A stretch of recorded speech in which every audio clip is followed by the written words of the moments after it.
दोस्तों ये है छत्तीसगढ़ राज्य का एक बेहद ही मशहूर और ऐतिहासिक जिला महासमुंद। ये जिला अपने प्राकृतिक सुंदरता और सिरपुर खल्लारी जैसे प्राचीन स्थलों के लिए जाना जाता है। ये जिला रायपुर डिवीजन के अंतर्गत एक महत्वपूर्ण शिक्षा का केंद्र भी है, जो मुंबई कोलकाता राष्ट्रीय राजमार्ग और रायपुर विशाखापट्टनम राष्ट्रीय राजमार्ग से जुड़ा हुआ है। इस जिले का प्रशासनिक मुख्यालय और कार्यालय महासमुंद शहर में ही स्थित है। यह शहर राज्य में महानदी क्षेत्र का दूसरा सबसे बड़ा शहर भी है, जो नया रायपुर के बेहद करीब होने के कारण इसे आने वाले फ्यूचर का ट्विन सिटी भी कहा जाता है। अगर यहाँ के इतिहास को देखें तो ये पूरा इलाका बहुत ही प्राचीन माना जाता है। यहाँ का सिरपुर सोमवंशियों द्वारा शासित दक्षिण कौशल का राजधानी था। साथ ही यहाँ का खल्लारी भी महाभारत कालीन स्थल और दक्षिण कौशल का दूसरा राजधानी माना जाता है।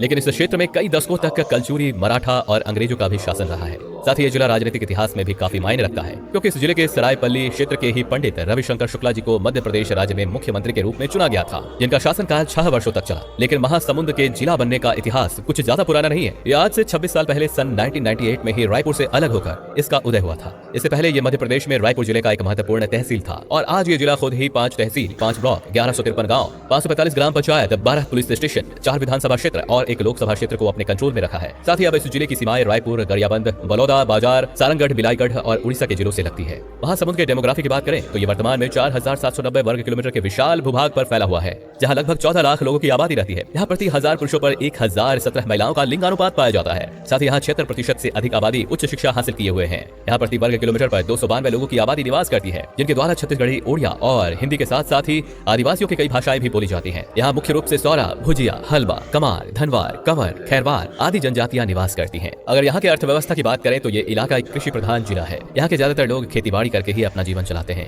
गेहूं, मक्का, ज्वार, बाजरा, धान, मूंगफली, तिलहन आदि यहाँ के प्रमुख फसलें हैं। महासमुंद जिले को खनिज के लिहाज से एक संपन्न जिला माना जाता है, क्योंकि इस क्षेत्र में महत्वपूर्ण एवं आर्थिक रूप से कीमती खनिज पाए जाते हैं। यहाँ सोना, टीन अयस्क, सीसा अयस्क, फ्लोराइड, फिरोजा, ग्रेनाइट और चूना पत्थर आदि के भंडार हैं। जिले में 150 से भी अधिक राइस मिल है और ब्लैक स्टोन व पॉलिशिंग फैक्ट्री है। इन सभी ने मिलकर जिले को एक मजबूत आर्थिक आधार प्रदान किया है। इसके अलावा यहाँ लकड़ी चीरने का उद्योग, दाल मिल आदि भी स्थापित है। महासमुंद जिला धार्मिक, ऐतिहासिक और प्राकृतिक सुंदरता से भरा एक विश्व स्तरीय पर्यटक स्थल है। यहाँ आपको कई धार्मिक और प्राकृतिक सुंदरता वाले प्रसिद्ध स्थान देखने को मिल जाएंगे, जिनमें मुख्य सिरपुर, खल्लारी, चंडी मंदिर, श्वेत गंगा, दलदली, चंडी मंदिर, घोंचापाली, धशकुंड जलप्रपात, पतई मंदिर, मुंगई मंदिर, छछान मंदिर, कोडार बांध, चंपाई गुफा, कनेश्वर शिव मंदिर, रामचंडी मंदिर, रुद्रेश्वर माता मंदिर, शिशुपाल पर्वत मंदिर और राजिम प्रयाग आदि हैं। अब अगर आप यहाँ आना चाहते हैं तो मैं आपको बता दूं कि महासमुंद जिला पहुंचना बेहद ही आसान है, क्योंकि ये जिला रेल और सड़क दोनों ही मार्गों से अच्छी तरह से कनेक्टेड है। यहाँ का मुख्य railway station Mahasamund railway station है, जो देश के कई बड़े रेलवे स्टेशनों से जुड़ा हुआ है। इसके अलावा यहाँ सड़क मार्ग में नेशनल हाईवे 53 और नेशनल हाईवे 353 आपको यहाँ तक आसानी से पहुँचा देंगी।